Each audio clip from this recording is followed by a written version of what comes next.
الحمد لله الذي لا يبلغ مدحه القائلون ولا يحصي نعمه اللاهون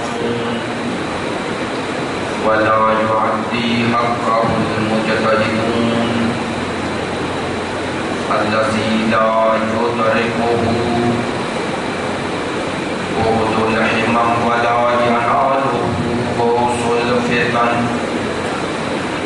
الذي ليس لصفته حد محدود ولا نعت موجود ولا رب معدود ولا أجل ممدود فقر الخلائق بقدرته ونشر الرياح برحمته والصلاة والسلام على سيدنا ومولانا حبيبنا وحبيب قلوبنا شفيعنا وشفيع ذنوبنا أبي القاسم محمد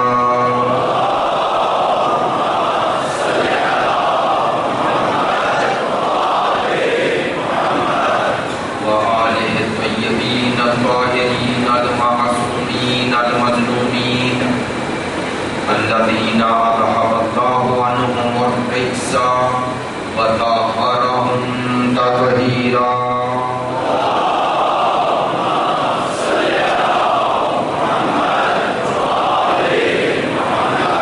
واللعنة الدائمة على منكر فضائلهم وغاصبي حقوقهم من الآن إلى قيام يوم الدين.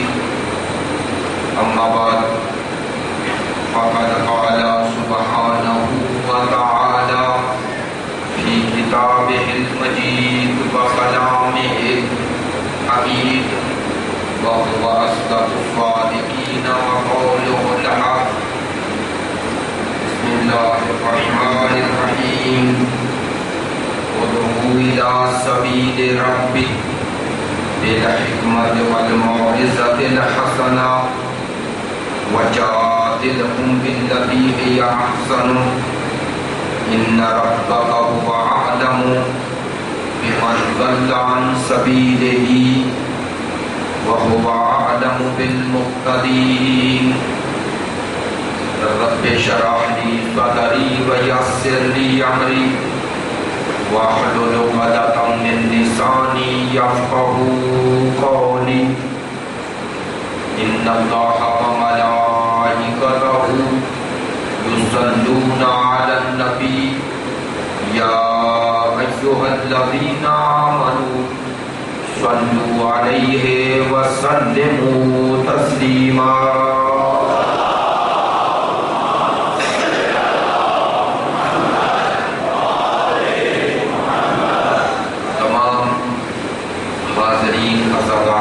سید الشہداء کی صحت و سلامتی کے لیے مقامات مقدسہ کی حفاظت کے لیے مجاہدین اسلام اور مدافعین حرم ائمہ کی توفیقات میں اور کامیابی و کامرانی کے لیے تعجیل ظہور امام زمان کے لیے ملک پاکستان کے استحکام کے لیے دشمنان دین جس نام و عنوان سے اسلام پر حملہ آور ہیں ان کی نیست و نابودی کے لیے اور آپ کی عبادات اور اس عزاداری کی قبولیت کے لیے ان تمام دعاؤں کی قبولیت کے لیے مریضوں کی شفا یابی کے لیے بلند تر صلوات.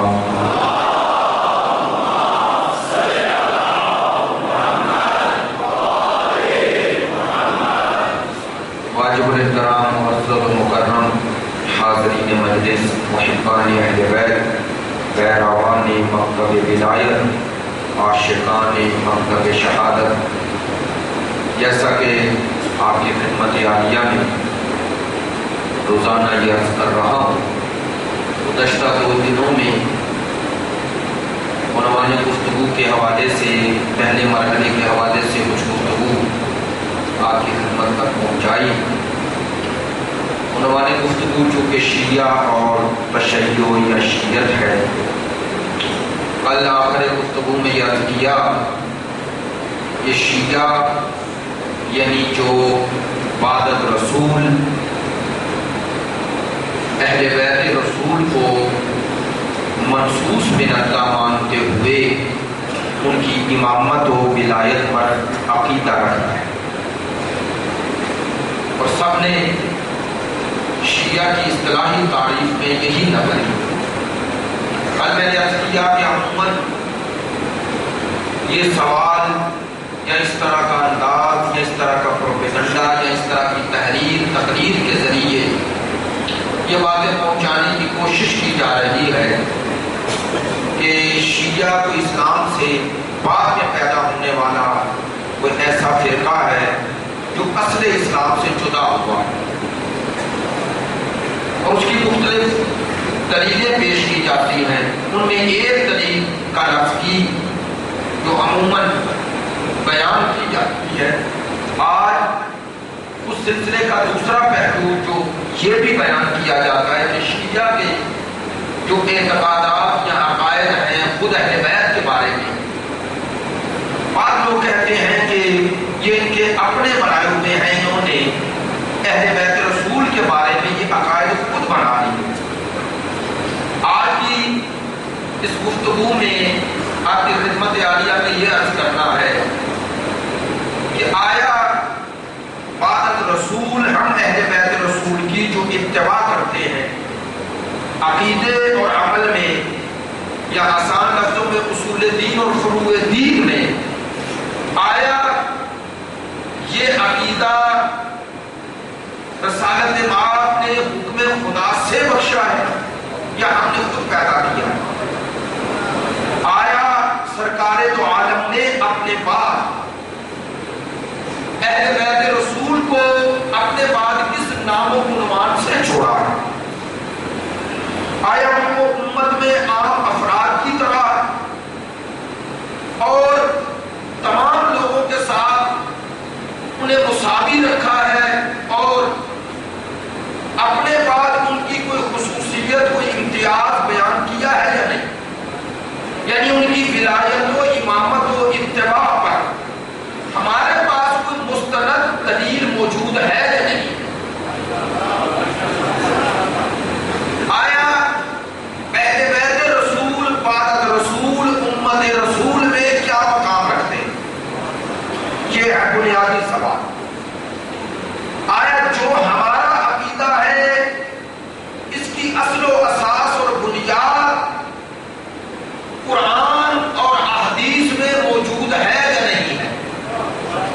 اور اگر موجود ہے تو یہ صرف اہل تشیع کی کتابوں میں ہے یا وہ لوگ جو اہل بیت کے حوالے سے وہ اعتقاد وہ عقیدہ نہیں رکھتے جو ہم رکھتے ہیں، لیکن اس کے باوجود ان کی معتبر ترین کتابوں میں اہل بیت کا جو مقام و مرتبہ بعد رسول ذکر ہوا ہے وہ ہمارے موقف کی تائید کرتا ہے یا ان کے موقف کی تائید کرتا ہے؟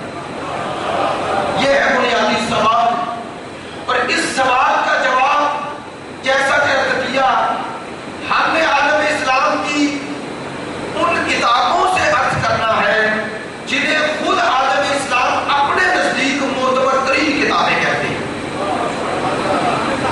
بنیادی سوال میں نے آپ کے سامنے رکھ دیا کہ بعد رسول امت رسول میں اہل بیت رسول کا مقام کیا؟ اب اس کا جواب خود سرکار دو عالم کی زبان سے کیا؟ کل آخر میں جو حدیث ذکر کی چونکہ وقت نہیں تھا اس لیے اس کی آج کچھ توضیح بیان کرتا ہوں۔ اس حدیث کو کل عرض کیا دوبارہ دوہرا رہا ہوں۔ سرکار دو عالم نے ارشاد فرمایا انی تارک فیکم الثقلین کتاب اللہ و عترتی اہل بیت ما ان تمسکتم بہما لم تضلوا بعدی ابدا ولن یفترقا حتی یرد علی الحوض۔ یہ حدیث جسے حدیث ثقلین کہا جاتا ہے یہ مختلف الفاظ مختلف تعبیرات کے ساتھ عالم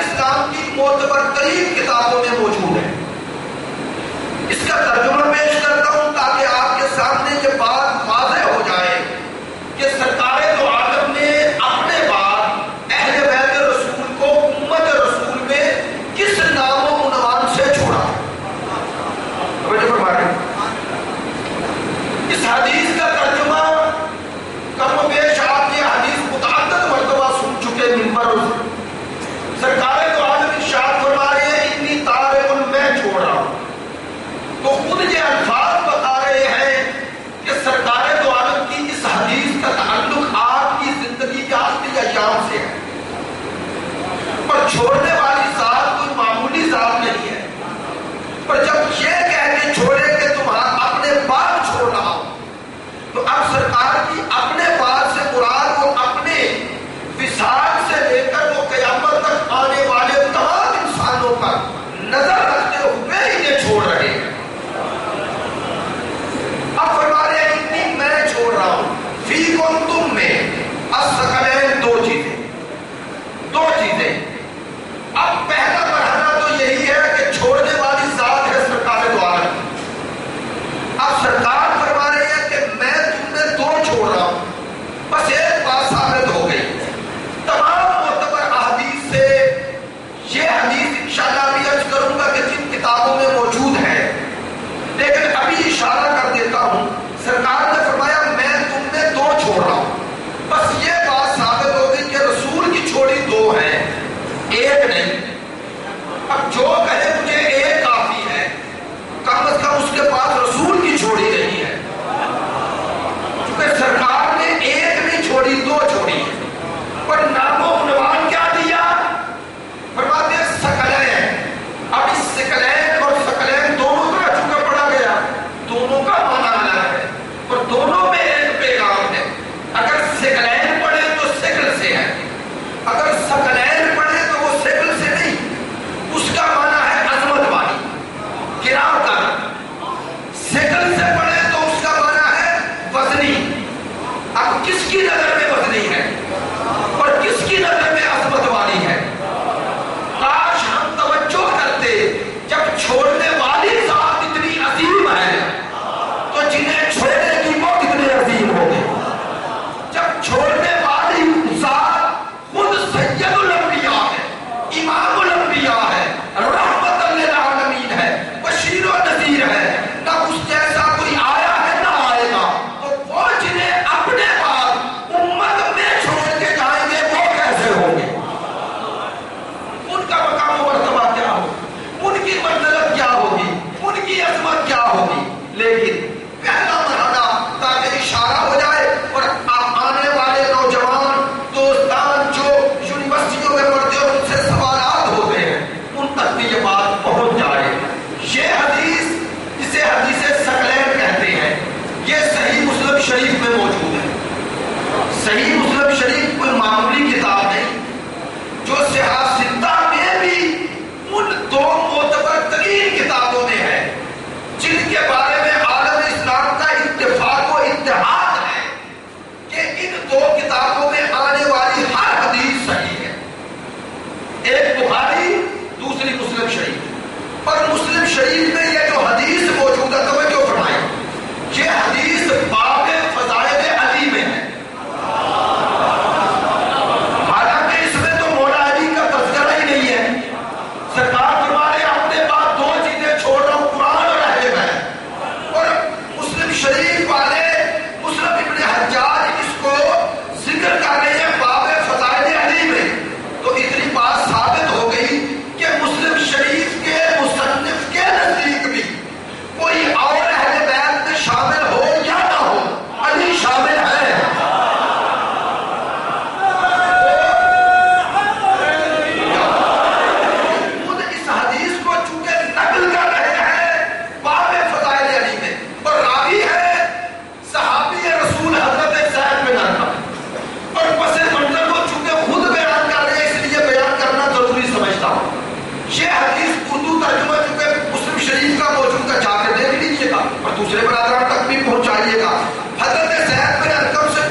سنتے رہتے ہیں کہ وہ ضمیر میں بیان فرمائی نہیں، وہی پر یہ بھی بیان فرمایا کہ تم میں دو چیزیں چھوڑ رہا ہوں، بس اتنا فرق ہے، وہاں مولا علی کا نام خاص لیا اور یہاں اہل بیت میں عام چھوڑا، چونکہ بتایا کہ وہ جسے چھوڑ رہا ہوں ان میں ایک علی بھی شامل ہے، لیکن وہ من کن تو مولا فہذا علی ان مولا کا تسلسل رہے گا، اور کہا علی کے بعد جو آئے گا وہ بھی من کن تو مولا کا مصداق ویسے ہی ہوگا جیسے علی مصداق ہے، اب حسن بھی مصداق ہے، حسین بھی ہے، بلکہ میں جملہ بدل دیتا ہوں، اگر آج اسی طرح کا اجتماع پھر ہو اور میرا رسول آ جائے تو آج کا مولا جسے بنائیں گے وہ علی نہیں ہے، وہ آج کا مولا ہے امام زمان۔ تو حدیث ثقلین ان 12 کے تسلسل کو بھی ثابت کر رہی ہے۔ نہیں توجہ فرمائیں کہ میں نے کل بھی عرض کیا تھا، آج پھر گزارش کر رہا ہوں، اس پر پورا اشرا بیان کر چکا ہوں، اس لیے وہ خلاصہ ایک مجلس میں وہ آپ کے لیے بھی فائدہ مند ہو جائے گا اور ضرورت بھی ہے، مربوط ہے میرے موضوع سے، اس لیے عرض کر رہا ہوں۔ سرکار نے یہ ارشاد فرمایا میں تم میں چھوڑ رہا ہوں، فیکم تم میں، اب جن میں چھوڑا ان میں ہم بھی شامل ہیں، لیکن ہمارے علاوہ کچھ اور بھی تو تھے، وہ جو سرکار کے سامنے مجمع تھا وہ بھی شامل تھا یا نہیں؟ شامل تھے، ان کو کہا نا کہ میں تم میں چھوڑ رہا ہوں، تو جو چھوڑنے والی ذات ہے وہ سرکار، اور فیکم کہہ کے جو سامنے تھے انہیں مخاطب کیا، تو دو طبقے تو آپ کے سامنے آ گئے، ایک وہ جو چھوڑنے والی ذات ہے، دوسرے وہ جن میں چھوڑا، اور تیسرے وہ جن کو چھوڑا۔ اگر وہ جن کو چھوڑا تو ان جیسے تھے، جن میں چھوڑا تو چھوڑنے کا فائدہ کیا؟ آپ نے توجہ نہیں فرمائی۔ اگر جن کو چھوڑا تو انہی جیسے تھے، جن میں چھوڑا تو چھوڑنے کا فائدہ کیا؟ بتایا جن کو چھوڑ رہا ہوں وہ کیا کریں گے؟ فرمایا ما ان تمسکتم بہما، جب تک ان دونوں سے تمسک رکھو گے، کن سے؟ قرآن اور اہل بیت سے، ہرگز گمراہ نہیں ہوگے۔ تو بس سرکار نے بتا دیا یہ جنہیں چھوڑ رہا ہوں یہ ہیں گمراہی سے بچانے والے، اور جن میں چھوڑ رہا ہوں یہ ہیں گمراہی سے بچنے والے۔ تو بس رسول کے بعد دو طبقے امت میں تھے، ایک گمراہی سے بچانے والے، دوسرے بچنے والے۔ تو جن کو رسول نے گمراہی سے بچانے کا ذریعہ قرار دیا وہ خود تو گمراہ نہیں ہوں گے، چونکہ اگر وہ بھی گمراہ ہو جائیں تو چھوڑنے کا فائدہ کیا ہے؟ تو بس مجھے کہنے کا حق نہیں، رسول اپنے بعد جن کے کردار کی ضمانت اپنی طرح دے رہے ہیں، ان کا نام ہے اہل بیت رسول۔ آپ توجہ فرما رہے ہیں، میری باتیں آپ تک پہنچ رہی ہیں، مجھے زیادہ اس کی خوشی ہوگی۔ اب سرکار نے اپنے بعد امت میں دو چیزیں چھوڑی، دو، اور کس عنوان سے چھوڑی؟ کہ جب تک ان دونوں سے تمسک رکھو گے گمراہ نہیں ہوگے۔ اب یہ میں نے تھوڑی چھوڑی ہے، رسول نے چھوڑی۔ اب جب سوال ہے یہاں، سرکار جن کو چھوڑ رہے ہیں، توجہ فرمائیں، جن کو چھوڑ رہے ہیں اگر ان سے افضل امت میں موجود ہوں اور انہیں ان پر چھوڑ جائیں تو ظلم ہے کہ افضل کو ہوتے ہوئے مفضول کو اس افضل پر برتری دے، جن پر برتری حق نہیں رکھتی۔ اب برتری ثابت ہو کیسے؟ اب برتری کا جو معیار قرآن و اہل بیت یا قرآن و حدیث نے بتایا، ایک معیار کیا ہے؟ قرآن کہتا ہے هل يستوي الذين يعلمون والذين لا يعلمون، آیا جاننے والا یعنی علم رکھنے والا اور علم نہ رکھنے والا برابر ہے؟ استفہام انکاری ہے، یعنی برابر نہیں ہے۔ اب آپ تو متوجہ ہیں، عالم علم رکھنے والا اور علم نہ رکھنے والا برابر نہیں ہے۔ اب رسول جنہیں چھوڑ رہے ہیں، جن پر چھوڑ رہے ہیں، اگر یہ ان سے زیادہ علم نہیں رکھتے تو ان کو چھوڑنا ظلم ہو جائے گا۔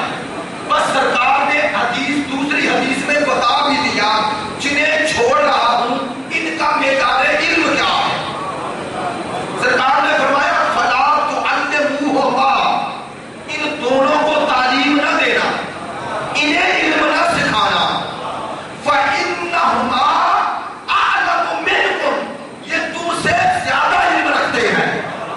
میری بات نہیں پہنچی ہے. اب چونکہ بات اس رخ سے ذکر کر رہا ہوں اس لیے آپ سمجھیں. میری خواہش یہ ہے باتیں آپ سمجھیں، آپ کے پاس عنوان دلیل باقی رہے.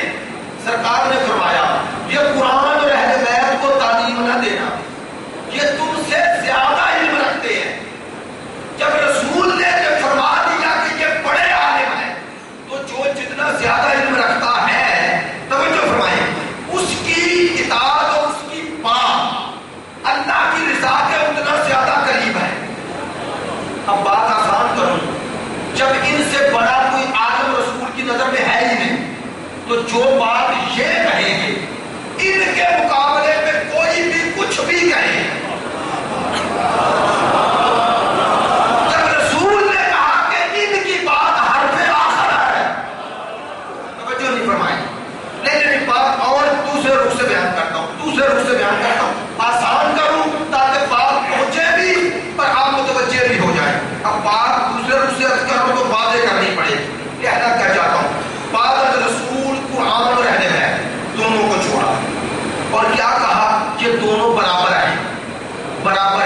ادھر قرآن ہے، اہل بیت مساوی قرآن ہے، برابر ہے قرآن کے. یعنی کیا؟ یعنی جو مقام سرکار نے فرمایا میرے بعد امت میں قرآن کا ہے وہی اہل بیت کا ہے. نہیں اب آسان لفظوں میں سوال ہے، ہر مسلمان سے پوچھیں ایک طرف آیت ہو حتیٰ دوسری طرف ایسی روایت ہو جو آیت کی مخالفت کر رہی ہو صحیح، تو اس روایت کو لیتے ہیں، قرآن کو لیتے ہیں. تو حتیٰ پیغمبر کے فرمان کو پرکھنے کا معیار بھی آپ نے قرآن کو بنایا. تو قرآن کی افضلیت ہے نا، برتری ہے نا. اسی لیے اچھا قرآن کے مقابل کسی کتاب کو بھی رکھتے ہیں؟ نہیں رکھتے نا. تو جسے رسول نے قرآن کے برابر چھوڑا ہے، ہمارا مؤدبانہ سوال ہے بھائی اگر قرآن کی موجودگی میں کسی کتاب کی حیثیت نہیں تو آل محمد کی موجودگی میں کسی امام کی کیا حیثیت ہوگی؟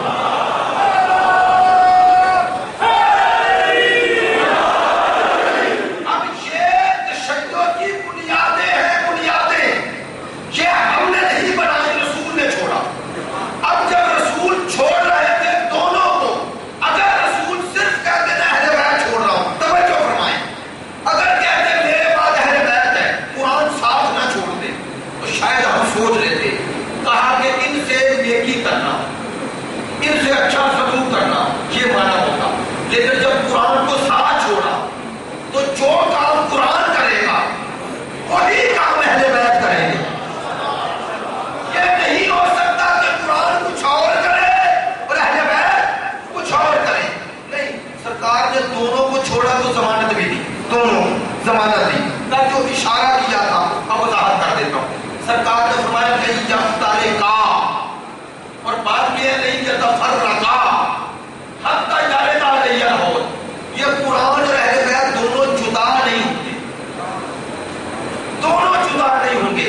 میں نہیں کہہ رہا، رسول کہہ رہے ہیں. اب اس جملے کا معنی سمجھنا واقعہ بات بیان کرتے تھے مختلف تعبیرات، لیکن آغا محمد رضا حکیمی ایران کے بہت بڑے عالم کیا خوبصورت مثال دی ہے، وہی عرض کرتا ہوں.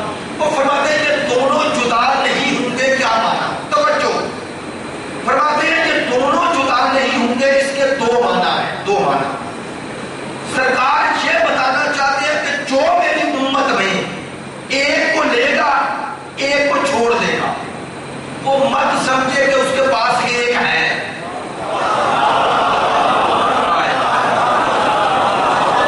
جو قرآن لے لے اور اہل بیت کا اسے پتہ ہی نہ ہو، بلکہ مخالفت کرے. سرکار فرما رہے ہیں مت سمجھے کہ اس کے پاس قرآن ہے، اور جو اہل بیت کی طرف متوجہ ہو جائے اور قرآن کو پشت کر دے، مت سمجھنا میرے پاس اہل بیت ہے. سرکار نے فرمایا یہ دونوں تو جدا ہوں گے نہیں، اور جو انہیں جدا کر رہا ہے وہ دونوں سے جدا ہے. نہیں، میں وضاحت اور کرتا ہوں. عزیزو اب انہوں نے دوسری مثال دی، وہ زیادہ بہتر ہے، وہ سمجھے آپ نے سکہ دیکھا ہے؟ سکہ. اچھا سکے کے کتنے رخ ہیں؟ سمجھے چیلنج سمجھے، وہ جو سکے کے دو رخ ہیں انہیں جدا کر کے دکھائیں. جدا کر سکتے ہیں؟ وہ دائرے کی شکل میں ہے، ایسے ہی ہے نا، دیکھنے میں دو ہیں، جدا نہیں ہوتے.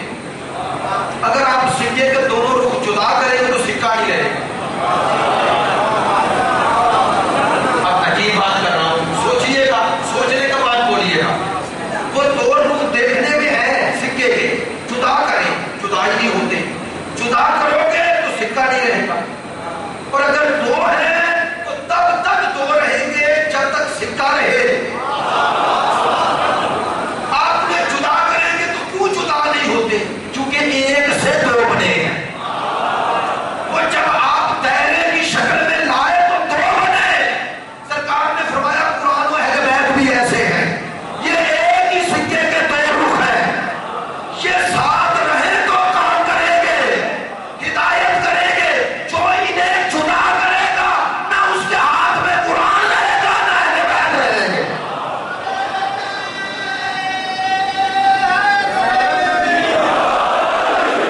یہ دونوں جدا نہیں ہو سکتے، یہ دونوں جدا نہیں ہوں گے.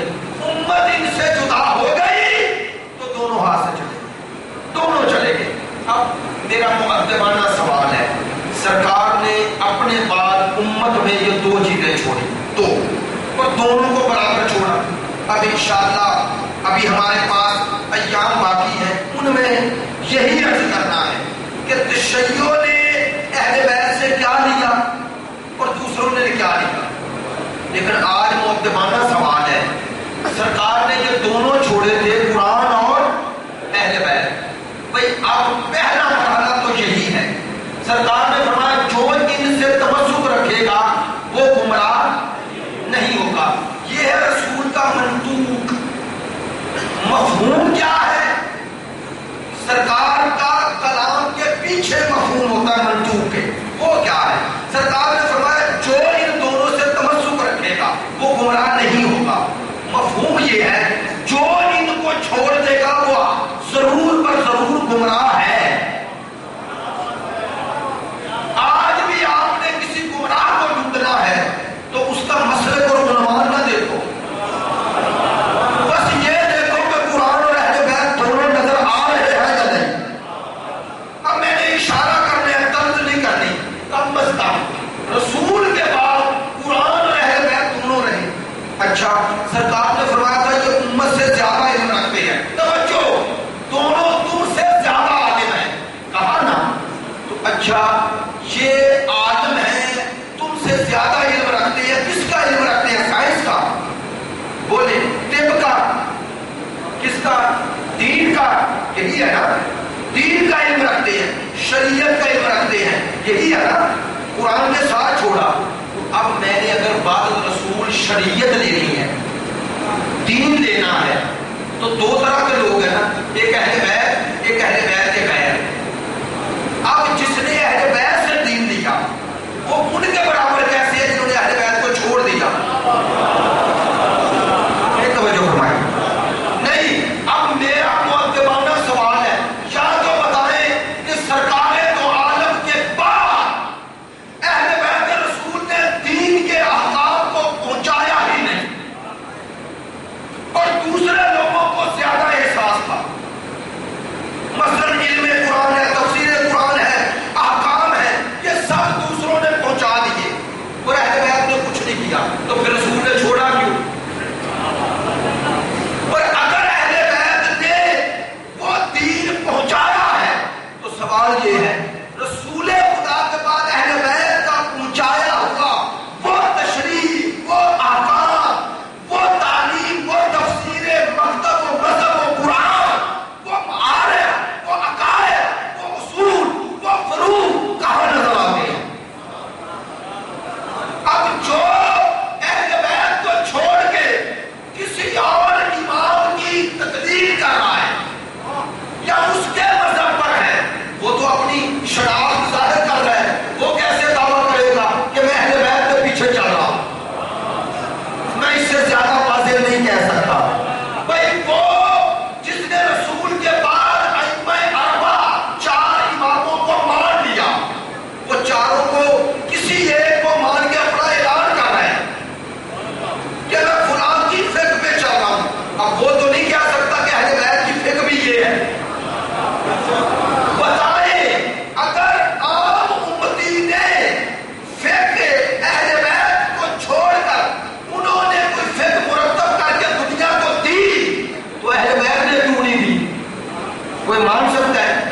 ایک دوست نے سوال کیا تھا کہ ایک دوست ہے جو مولائی ہیں، تشیعوں کے بہت قریب ہے، نام نہیں لیتا، شخصیات کا نام نہیں لینا چاہیے اس طرح، تشیعوں کے قریب ہے، لیکن وہ کہتے ہیں کہ یہ جو نماز کا طریقہ، یہ جو اہل بیت سے آپ منسوب کرتے ہیں، یہ کیسے ثابت ہے؟ میں نے اس وقت بھی کہا تھا ہر مذہب اس مذہب کے ماننے والوں سے ثابت ہوتا ہے۔ اگر ہم نے یہ قانون بنا لیا کہ جو کچھ شیعہ کر رہے ہیں یہ اہل بیت نے نہیں کیا، یہ خود بنا رہے ہیں، تو آپ کے پاس کیا دلیل ہے کہ جو کچھ امام ابو حنیفہ کے نام پہ آپ کر رہے ہیں وہ امام ابو حنیفہ نے کہا ہے؟ کیا دلیل ہے؟ جو دلیل آپ کے پاس ہے کہ صاحب مذہب کا مذہب اس ماننے والوں سے پہچانا جاتا ہے، جو دلیل آپ کے پاس ہے وہی دلیل ہمارے پاس ہے۔ نہیں، اگر آپ کو ہے کہ جو کچھ ہم کر رہے ہیں یہ اہل بیت نے نہیں کیا، تو بتائیں پھر اہل بیت نے کیا کیا ہے؟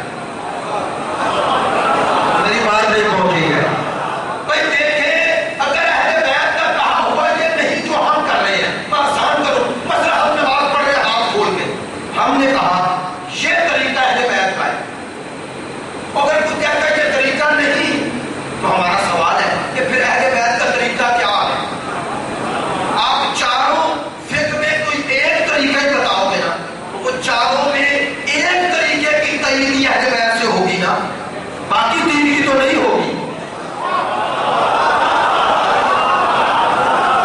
آج میرا مزاج وہ پیچیدہ باتوں کا ہے اور آپ اس طرح آپ کے چہرے بتا رہے ہیں، میں نے پہلے دکھا، میرے لیے نام میں یاد نہیں ہوتا، گفتگو پہنچے تو دلی خوشی ہوتی ہے۔ میں دیکھے کسی نے کہا ہاتھ باندھ کے، کسی نے کہا ہاتھ کہاں باندھ رہے اس کا تعین بھی نہ ہو سکا، اور ان چار ائمہ میں ایک امام کے نزدیک ہاتھ کھول کے، امام مالک کے نزدیک ہاتھ کھول، اب یہ عوامی باتیں نہیں، ان پر غور کرنا ہے۔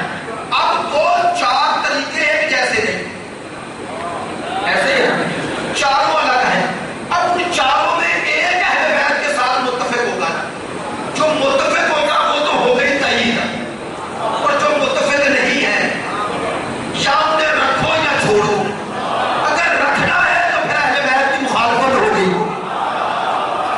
بس پتا چلا کہ اہل بیت، اب اگر اہل بیت ان چاروں فقہ سے بھی تائید لے تو پھر یہ عالم کیسے؟ رسول نے کہا کہ دوسرے ان سے تائید لے، نہیں توجہ فرمائی، یہ کسی سے تائید نہیں لیں گے تو یاد رکھو ہم اسی مذہب کو سچا مانیں گے جس کی تائید آل محمد کرے، اصول میں بھی فروع میں بھی۔ اب یہ تو میں نے دعویٰ کر دیا، اس دعوے کی دلیل کیا ہے؟ دلیل کیا ہے؟ اب اسی دلیل کو آپ کی خدمت میں عرض کر رہا ہوں، پرسوں بھی حوالہ دیا تھا، آج پھر دے رہا ہوں۔ میں سمجھ رہا تھا کہ لوگ اسے مناظرانہ باتیں سمجھ کے اس طرح نہیں لیں گے، لیکن الحمدللہ دوستان، نوجوان بھائی اس حوالے کو، اس پوائنٹ کو درک کر رہے ہیں، سمجھ رہے ہیں اور اس حوالے سے دلچسپی دکھا رہے ہیں، اس لیے یہ کہہ رہا ہوں۔ پھر کتاب کا نام ہے تحفہ اثنا شریعہ، میں نے پرسوں بتا دیا اس کتاب کا پس منظر کیا ہے۔ شیعہ مخالف لکھی گئی، جب شاہ عبدالعزیز محدث دہلوی اس حدیث ثقلین پر پہنچے تو کیا کہا؟ کہتے ہیں پہلی بات تو یہ ہے کہ یہ حدیث پیغمبر سے ثابت ہے، اور کہتے ہیں شیعہ اور سنی دونوں کے نزدیک ثابت ہے، جیسے شیعہ کے ویسے اہل سنت کے مان رہے ہیں۔ اب اگلے جملے طرف پڑھتا ہوں تاکہ آپ تک بات پہنچ جائے۔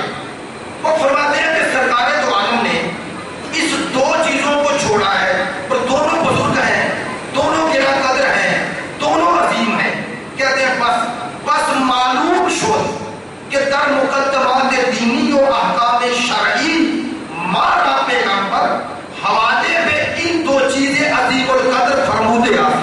کہتے ہیں بس اس حدیث سے ثابت ہوا کہ سرکار نے دین کے معاملات میں، مقدمات دین یعنی اصول دین میں، اور احکام شرعی یعنی فروع دین میں ہمیں ان دونوں کے حوالے دیا ہے، ہمارا ہاتھ ان دونوں کے ہاتھ میں دیا ہے۔ فرماتے ہیں بس معلوم ہو گیا، ان دونوں کے حوالے کیا، توجہ یہ ہے وہ جملہ۔ فرماتے ہیں بس مذہبی کے مخالف ان دو باشد در امور شرعیہ عقیدتاً و عملاً باطل و نامعتبر است۔ کہتے ہیں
قرآن اور اہل بیت، اور کہا یہ دونوں سے تمسک کرنا۔ اب قرآن اور اہل بیت دونوں سے تمسک ہوگا کیسے؟ قرآن سے تمسک کے بھی 3 مرحلے ہیں، اہل بیت سے تمسک کے بھی 3 مرحلے ہیں۔ قرآن سے تمسک کا پہلا مرحلہ ہے تلاوت قرآن، دوسرا مرحلہ ہے فہم قرآن، تیسرا مرحلہ ہے عمل قرآن۔ اہل بیت سے تمسک کے 3 مرحلے، پہلا مرحلہ ہے معرفت اہل بیت، دوسرا مرحلہ ہے محبت اہل بیت، تیسرا مرحلہ ہے اطاعت اہل بیت۔ تمسک کے اختیار کرنا ہے۔ یہ 6 مرحلے سر ہوں تو پھر کوئی اس حدیث پہ عمل کرے گا۔ اب سرکار نے اپنے بعد امت میں یہ دونوں چھوڑے، جب امت نے ان دونوں سے رخ موڑا، توجہ فرمائیں، تو ایسے تھے جنہوں نے مشکلات کو برداشت کی لیکن ان دونوں کا دامن نہ چھوڑا۔ انہیں شہر بدر کیا گیا، انہوں نے کہا شہر بدر ہو جائیں گے لیکن ان کا دامن نہیں چھوڑیں گے، میری بات نہیں پہنچ رہی۔ انہیں اذیتیں دی گئی، انہوں نے کہا اذیتیں برداشت کریں گے لیکن ان دونوں کا دامن نہیں چھوڑیں گے۔ بس سمجھو کہ رسالت پاک کی ان دونوں چھوڑی ہوئی چیزوں سے جس نے تمسک کیا انہیں رسول نے شیعہ کہا ہے۔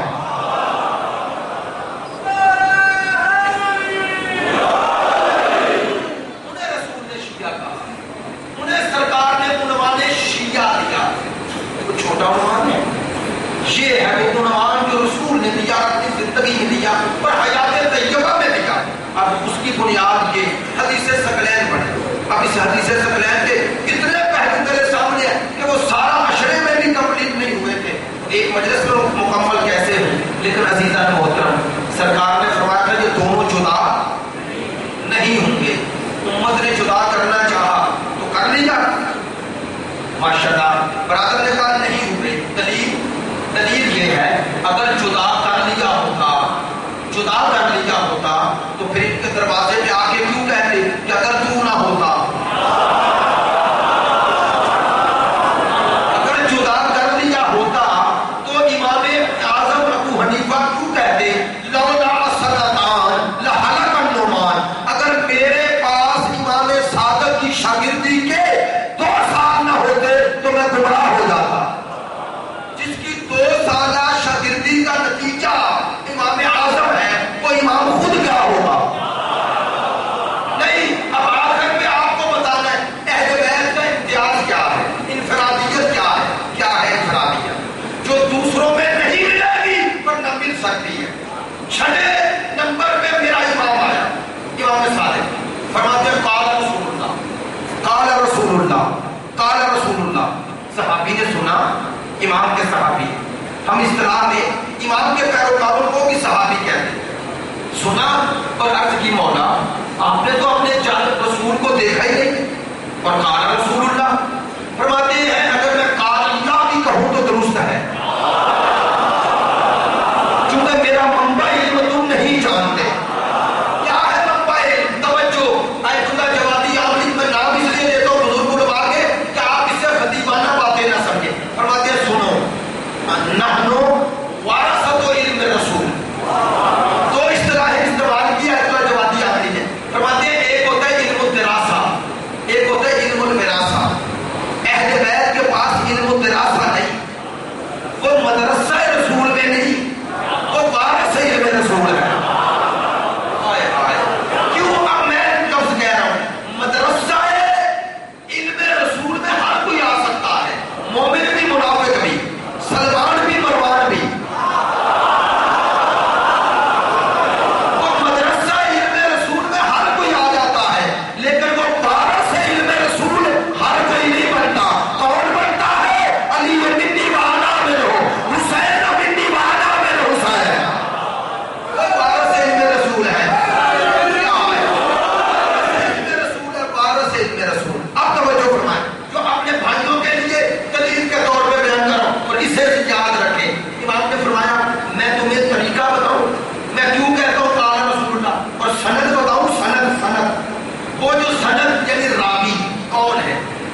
میں یہ امتیازات ذکر کیے اور آپ خوش بھی ہیں.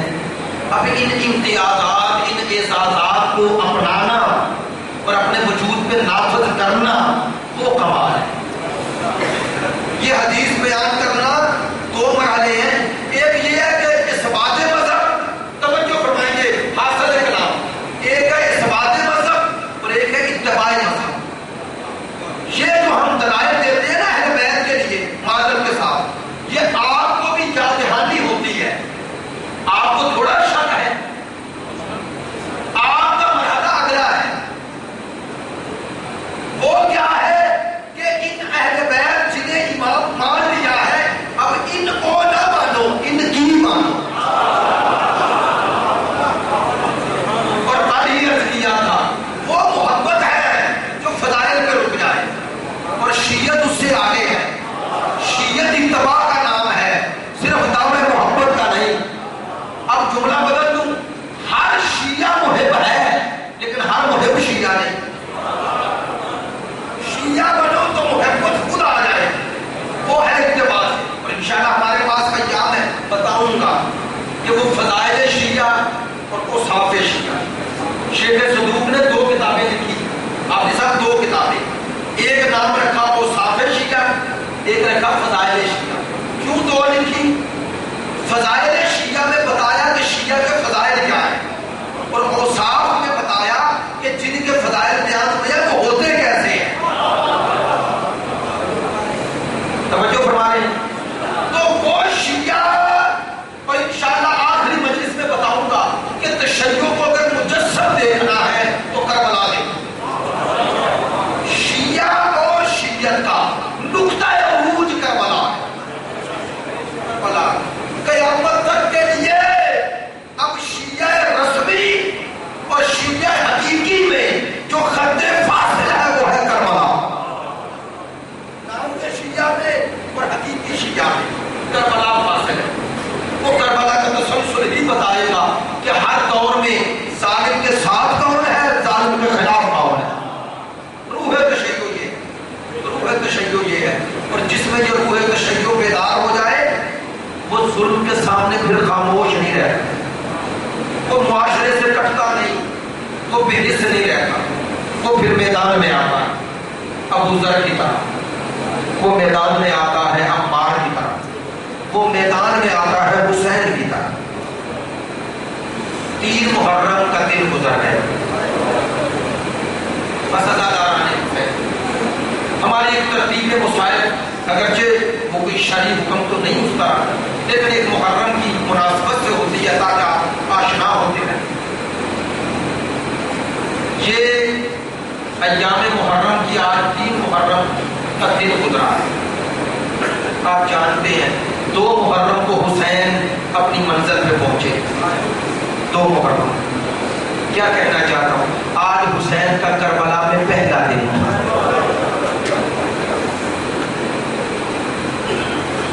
میرا مولا جب کربلا پہنچے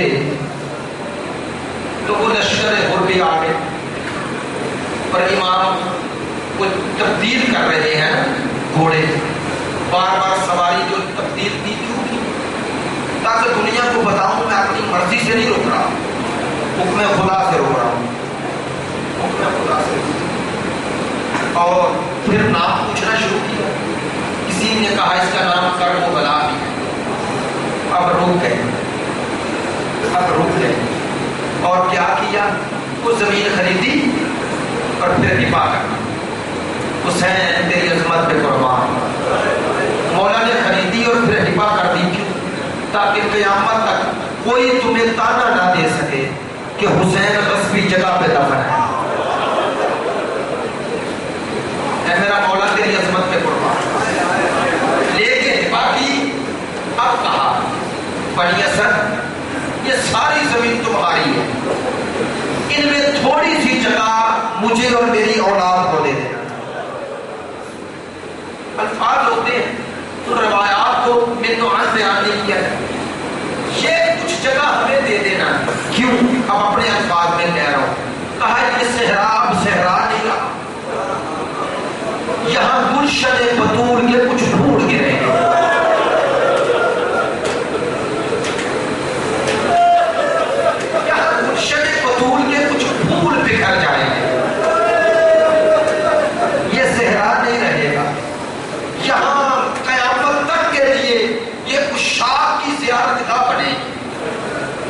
حسین کہتے ہیں بنی اسد والوں میرے پاس ساری زمین تمہاری، لیکن جب کربلا میں وہ کوہرام کی جنگ ختم ہو جائے ایک کوشش کرنا، کیا کہا نبی زادے ہیں ہمارے لاشیں دفن کر دینا۔ اب یہی روایات کے جملے، کہا کہ اگر تم محسوس نہ کرو تو اپنی خواتین کو بھیجو۔ اب بھیجا نا، کہنے لگے اگر تمہارے مرد ڈر جائے، خوف زدہ ہو جائے، انہیں اکسانا، انہیں ہمت دلانا، انہیں غیرت دلانا۔ کیوں؟ کہا ہمارے لاشیں دفن ہو جائیں۔ اور پھر بچوں سے مخاطب ہوئے، بچوں میرے ساتھ بھی اولو محمد ہے، میرے ساتھ بھی اصغر ہے، میرے ساتھ بھی سکینہ ہے، بچوں تم بھی آ جانا، تم بھی آ جانا اور یہ ہمارے لاشیں دفن کر دینا۔ عزاداروں کتنی حسرت ہے بطول کے بیٹے کو کہ میرا لاشا دفن ہو جائے۔ ہاں جسے سب سے زیادہ حسرت تھی، اب میں تو یوں ہی کہا کرتا ہوں 11 محرم کو جب بہن آئی ہے، معذرت چاہتا ہوں یہ جملے کہنے پڑیں گے مجھے تاکہ آپ متوجہ ہو جائیں، عزاداری کے ایام ہے۔ شہید مظلوم شہید عارف حسین الحسینی فرمایا کرتے تھے، ان کی کتاب میں پڑھا، کہتے ہیں جناب زینب سے پہلے 3 بہنیں بھائیوں کے لاشوں پہ آئی ہیں۔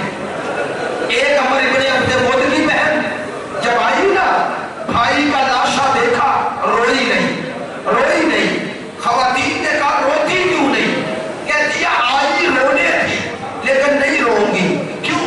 کہا اس لیے کہ میرے بھائی کا قاتل غیرت مند ہے، اس نے قتل کیا ہے لیکن لاش کو کچھ نہیں کہا۔ دوسری بہن جو بھائی کے لاشے پہ آئی جانتے ہیں، وہ ہے مرحب کی بہن۔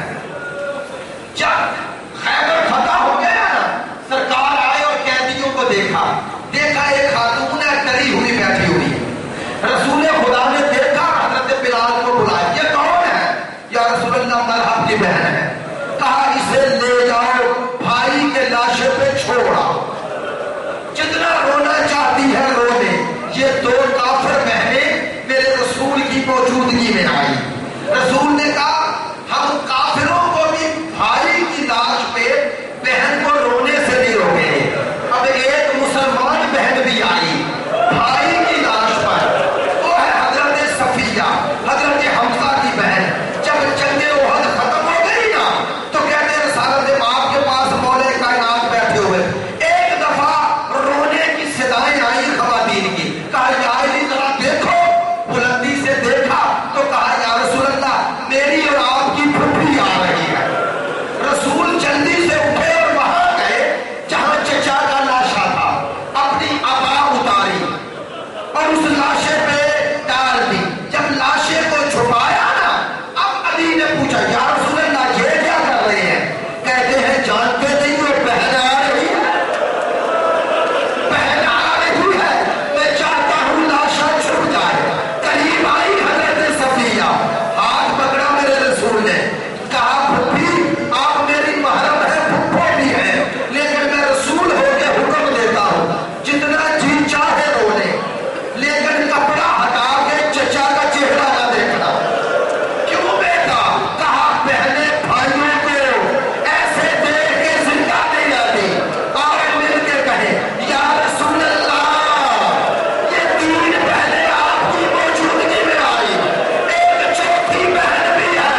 خدایا ہمارے آقا مولا ہمارے امام کا ظہور فرما، خدایا بحق محمد و آل محمد جو تنگ دست ہیں ان کی تنگ دستیاں دور فرما، خدایا تجھے واسطہ محمد و آل محمد کی غربت کا کل خبر آئی کہ خواتین کو گولیاں مار کر شہید کر دیا گیا، جانتے ہیں کہاں سے آ رہی تھی؟ حسین کی زیارت کر کے۔ کتنی خوش قسمت ہے، محرم عاشور حسین کے پاس کریں گے۔ لیکن دوستو کل سے ہمارے دوست واٹس ایپ گروپ میں سب لکھ رہے ہیں، کہہ رہے ہیں کہ ہماری غیرت پہ حملہ ہوا ہے، جنازہ اور اس کے بعد احتجاج کرنا چاہیے۔ میں خدا کی قسم آج جب یہ جملے پڑھے مجھے بہت رونا آیا کہ آج 1400 سال کے بعد واقعہ ہمیں برداشت نہیں ہے کہ اس طرح مومنات کو کوئی شہید کرے، لیکن وہ قاتل شہید کر کے چھپ گئے، سامنے تو نہیں آئے۔ اللہ جانے